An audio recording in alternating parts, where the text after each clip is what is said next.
Hi my lovelies, it's Lifewithruzhoff again. Thank you so much for joining me. If you're new here, welcome to the family. And for all the recurring members, thank you so much for your support. I really appreciate you.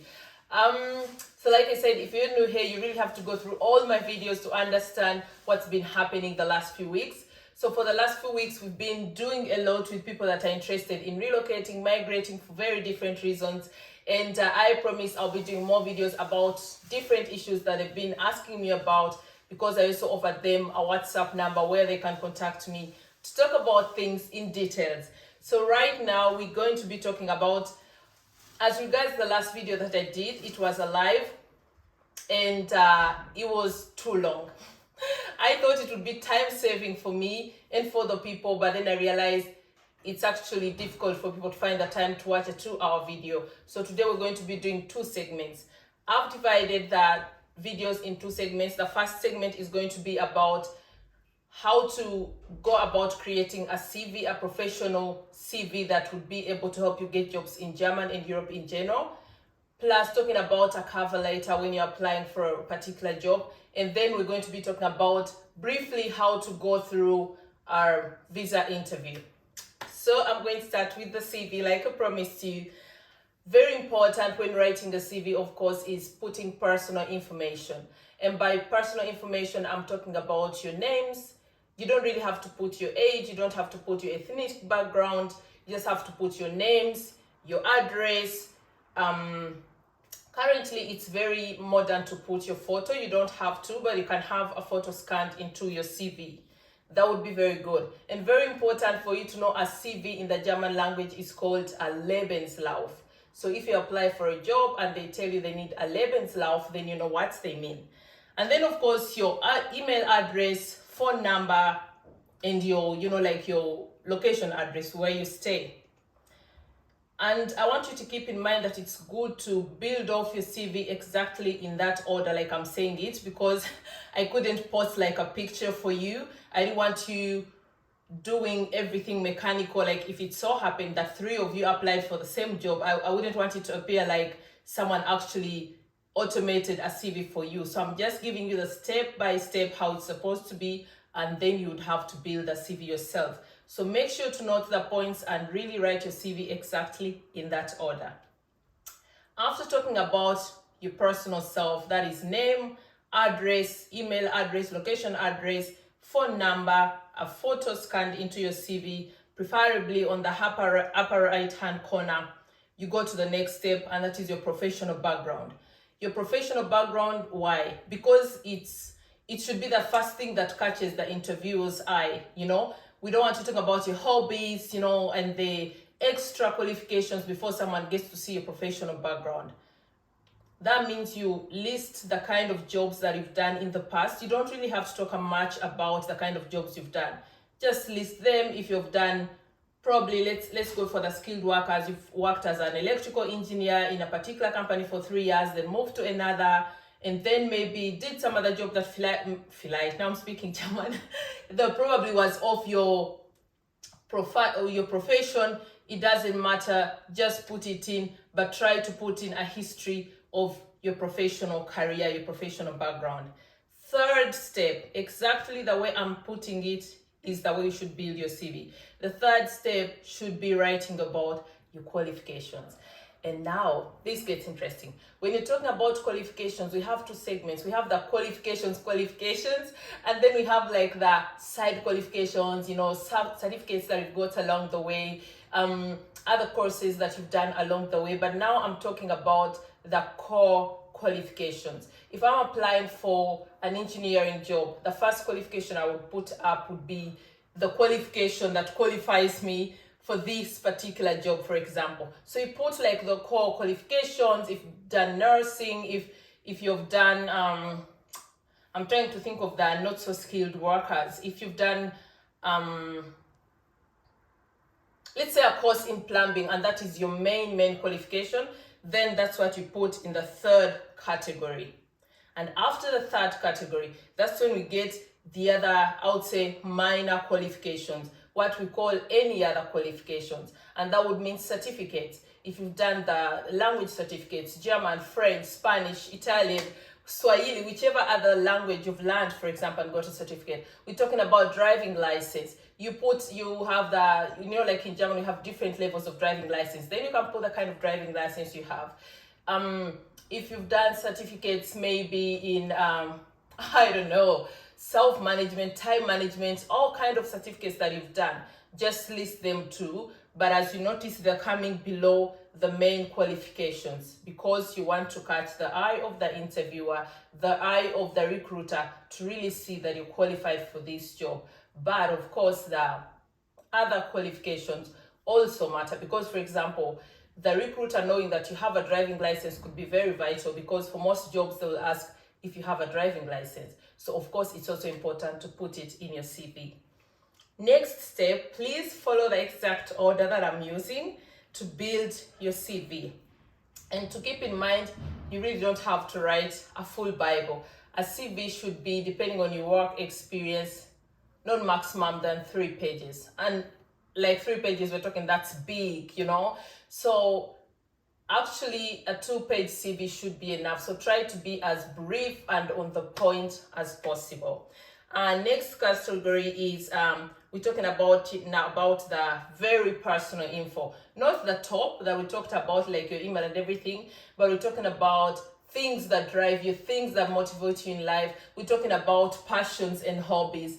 And personally, from my life and work experience, I know the CVs you look at and everyone puts, I love reading, I love drawing, I love traveling. But I think sometimes it's smarter to put hobbies that somehow spark a fire for the kind of job that you're applying for.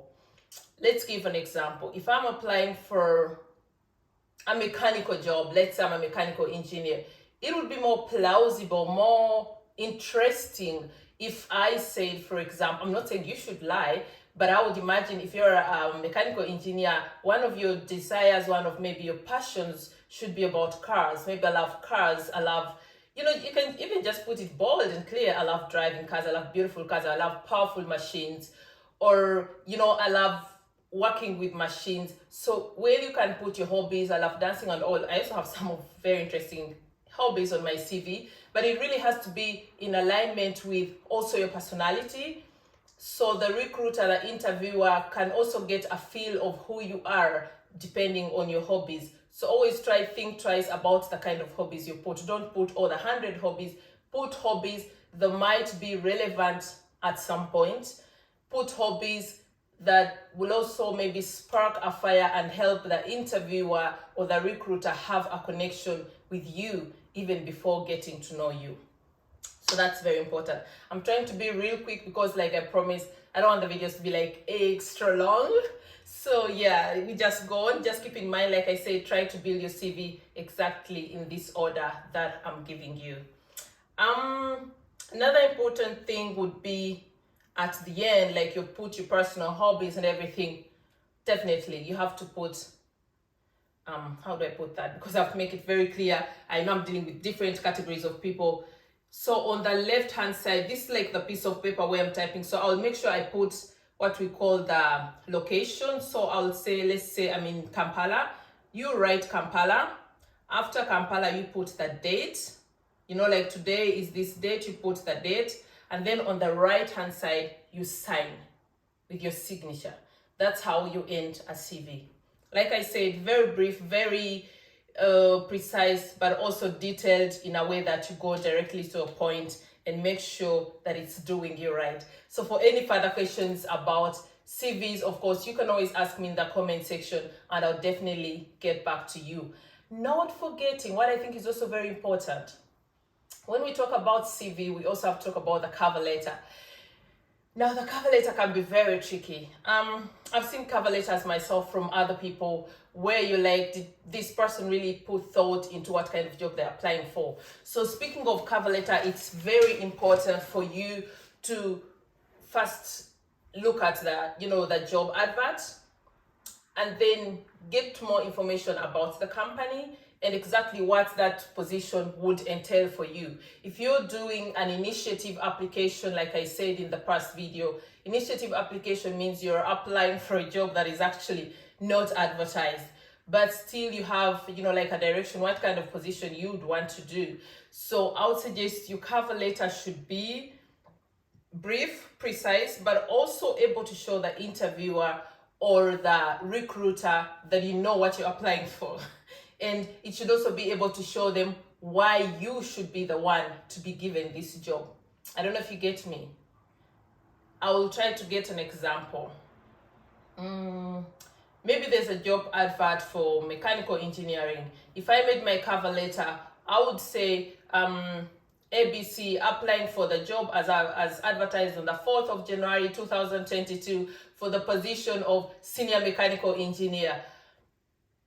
With my background as a mechanical engineer with experience of 10 years in one of the highest performing, you know, mechanical industries and so on and so forth, you know, you really have to go like direct to the point and to your strongest point and somehow give a reason why you are the right person and don't make it so deep. On the other hand, I should also help my like not so skilled workers, for example, because that's relevant for the people who are applying like for paid jobs. I would put in my cover letter, for example, if I don't have like experience in that job and maybe I'm coming from Uganda or especially the African setting where we have, you know, like extended families and you have 5 siblings and 6 siblings. For me, that's experience already. And then I would use that to say, personally coming from a family with 6 siblings, being the firstborn or the secondborn or whatever you are, I've of course had my fair share of taking care of children, taking care of my own siblings or cousins, you know, or relatives or kids of relatives that have passed on.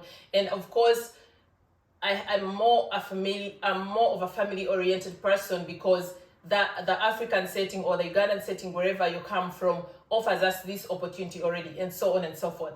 You understand? So you don't have really that profession experience as an au pair, but you definitely do have this life, I would say, au pair experience, you know, so that's also a plus. You can do that. And if you do have the experience, like the people who have been telling me they're working in Saudi Arabia, they're working in Dubai, working with families, that's definitely experience. If you're working in a household with kids and your duty is also about taking care of kids and so on and so forth, that's your experience. And then my question, if I was an interviewer or a recruiter, would be, why you?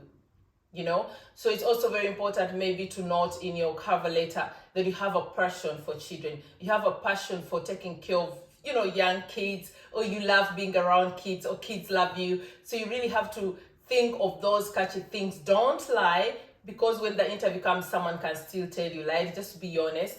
And I would assume that someone who works with kids, even if it's just out of circumstances that you're looking for a job, you really must be somehow, you know, empathetic and you know, the kind of soul that knows how to deal with delicate angels. Yes, so that's what I can say for example, my au pair people, because I know it's many of you. So we're moving on to the other point, because like I told you, I'm going to make 2 different videos. Now we're going to go to the, I thought it would be appropriate because it's close to what we've just talked about, job interview, although one day I'll make a video about how to slay, how to crash that job interview. So now we're going to talk about visa interview. And why am I doing it in that video? Because the next video is going to be about the visa application process, and then I'll also be giving you all the details and the nitty-gritty of what belongs there. So part B of part 1. I hope that makes sense. The first part was CV, so that was 1A. So now we're having 1B, and that's the visa interview. So definitely, like I told you in the last video, a visa interview is something very interesting. There's a possibility that you go for a visa interview and you'll be asked like every single question that you wouldn't expect. And like I told you, it really depends on the kind of person you find in that office, their mood on that day, your luck, and their experience. There are many questions that can be asked during a visa interview, but it doesn't mean that all these questions get asked. So you just have to prepare yourself. Like I said, it depends on the kind of visa you're applying for. If you're, for example, applying for a student visa, there'll probably be a question, why Germany? I mean, you could study anywhere else, or the course you're even going to study in German exists in Uganda, why Germany? So you have to be able to answer that, you know. And personally, I always say the easiest answer actually is the culture exchange. You want to broaden your, you know, your mind. You want to broaden your horizon and you want to think out of the box and you believe that's an opportunity, if you go to study in Germany, it would help you get a feel of how these, how life in the first world, for example, works, what you think would be an advantage to your own third world country when you get back to Uganda and maybe to start work there, or it would be a better opportunity for you in life. Just be straight about it. But most important of all, be self-confident. I'm going to tell you, and I'll do the video about job interview, there's nothing that works better than self-confidence. You can have all the knowledge, you can have all the certificates, but if you lack the self-confidence, it will always stand in your way. So wear your best dress, wear your best outfit, and that's your self-confidence. If you get asked a question that you're not prepared at all for, that you have no idea how to answer, I always say, just be open about it, but in a very cordial and also smart way. For example, if they asked me, why Germany? That's a very simple question, but it could throw you off because maybe you're nervous, it's your very first ever interview, and you go like, oh my God.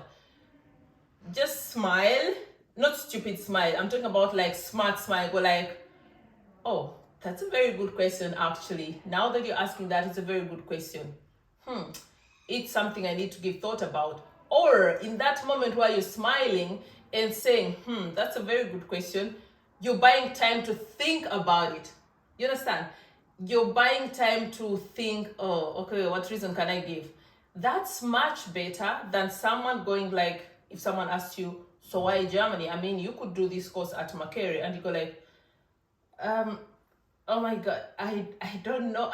Then you're already off the books. Then someone's already thinking, come on, you applied for a course in a foreign country and you don't even have like a valid reason why you want to do it in that country. You understand the difference? I hope you really got it. If you didn't, scroll the video back and start again, and then let me know in the comment section how you judge the two responses. Someone going like, oh, that's actually a very good question. Speaking of why Germany, and then I'm using that time to think, or if I really can't answer that question, I'll be like, oh, that's something I really need to think about. That's amazing, thank you. It will win you respect. Someone will be like, this is a smart person that is willing to learn, that is open to criticism, and those are the kind of people that I would say the world needs. And then the person who goes like, oh, I don't know, I'm not sure. Tell me in the comment section. I would love to know how you judge the two reactions if they were two different people. So that's why I say confidence is very, very important. And then for the people like who are going for the au pair jobs, you definitely get the question, why?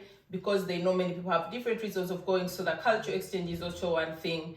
The second thing is would be you'd like to get more experience in a very much different culture, society, cultural experience. You'd like to understand more about the parenting in the Western world as opposed, for example, to our African setting, So make some research, try to even interview yourself, ask yourself what kind of questions they would ask me, how would I answer that? And of course, like I told you, I'm open to always answering your questions, to guiding you along the way. If you happen to have an interview and maybe you want to ask me, oh my God, if they ask me this, how should I go about it? Feel very free to contact me. Be very professional, and this goes out to especially, not even just especially, everyone. Like, I don't want to use that word. We have a tendency, or most people have a tendency of, for example, if you're dealing with someone of the same skin color or same background, like if you go for a job interview or to the embassy, you go for a visa interview, and maybe you find their fellow African interviewing you, there's a tendency of, being lax and falling back and thinking, oh, this is a Ugandan like me. Don't do that. These are professional people. These are people that are trained to do their job. These are people that are trained to have all their feelers out, to check you out, to see if you qualify and appropriate. Don't get into the mistake of thinking, oh, this is a Ghana like me, I can chill. Don't do that. Remain professional. And as a by the way, like I told you in the next video, I'm going to share a few contacts and links to some people who are going to help, especially the people who want to do the au pair jobs. I request you and I appeal to you, be as professional as possible. When you call these people, don't go hey and hi and chimokwarano and hello my dear. Don't dear people you don't know. Don't dear people on a professional level. Don't mokwano people that you don't know. It is very unprofessional. Call someone, whatever time it is. If it's an afternoon, hello, good afternoon, Madam. If it's a lady, my name is XY and I'm calling because of ABC. And before you call someone, prepare about what you want to talk to them about. Prepare a few details. If you're calling this AUPAIR person that I'm going to give, actually 2 people, if you have the working experience, prepare some papers, be able to answer her. I've done this before, I've worked in this and this area. Be ready to answer the question, why do you want to come to Germany? Think twice about it and make sure you don't come off also as desperate, as untrustworthy, because they're also filtering to see if you're the kind of person that is reliable, that is trustworthy. Because if an agent is going to bring you to a family, they want to be sure that they are making the right decision. So be very professional about it. And that also refers to all other things that you get to do all along this journey and in life. So like I said, prepare all your documents, be confident, be professional, be ready for all questions, and if you're not sure, act smart, don't act dumb. I know that's really hard, but I'm putting it out straight because it really hurts you in the end, and these people, even much as they're smiling with you and they seem very nice, but they are there to do their job and not to favor you just because you went like, oh my God, I don't know, that they're going to be nice with you and just give you the visa or the job. So you have to be very, very smart. As I conclude this video, I will be saying I wish you luck in your endeavors. And the next video we're doing, that's the part 2. It's going to be about I wrote everything so I don't get messed up. We're going to be talking about the Schengen visa application, and then I'll be taking you through like the different requirements you require for different particular visas. I'll be telling you about especially the Ugandan and German embassy and so on and so forth. Thank you so much for watching thus far. Thank you so much for being faithful Ruzhoff family members. Kindly share, like, comment. Of course, with commenting, it means I need your feedback. I need to know what you think about the video. Let's discuss about some of the things that I talked about, and it will be very, very kind of you to share this video. Thank you very much. And if you want to show me support, I just discovered it recently. If you go down to my, like where my YouTube video ends, where there's the like button and everything, I think on the extreme right, there's a sign, something like a $sign that says thanks. You can tap there and bless me whichever way you wish. So up to the next video. Thank you so much and keeping fingers crossed for you.